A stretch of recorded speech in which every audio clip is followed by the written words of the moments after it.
One of the things they told us is that they had to be perfect. And since they weren't perfect, they had to rely on one who was. Yeah. And, they pointed out. But one of the airmen, Lee Archer, again, he grew up in New York. And he didn't see as much. In New York back in the 20s and 30s, they didn't see as much of the racism they would face coming down south. And his father had been in World War I in a group called the Harlem Hellfighters. What these guys were is they actually had to fight with Europe because they would not let them fight with the American soldiers. So his dad was, when he told his dad, I want to join the military, I want to go and fight for my country, I want to be a pilot, his dad cried, and his dad held his hand. He said, son, don't go. You're not going to change a thing. You're not going to make a difference, and please don't go, and begged him not to leave. And Lee said, I had to. And he said, the worst thing in my life was breaking my father's heart in his living room. He said, but my father lived long enough to see the civil rights movement. And he said, oh my gosh, you did this. You did this, son. So when you hear Lee tell that story, it's one of his crowning achievements. Yeah.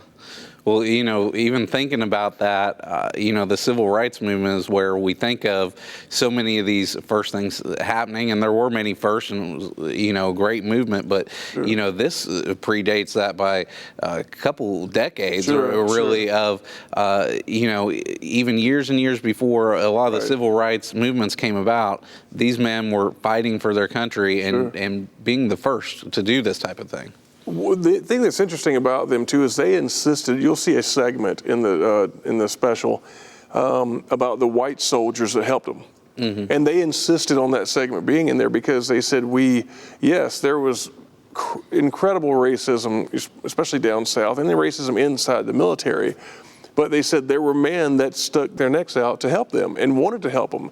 And without those white officers, they would not have gotten to where they are. And it's interesting to me, and again, we all know and you'll see in the documentary some of the things they went through, but the fact that they wanted people to know about these white soldiers and wanted them to know that they were some of the best people they knew shows that what we have here is a story of coming together. And that was we're a Christian company, so we wanted to show the faith element.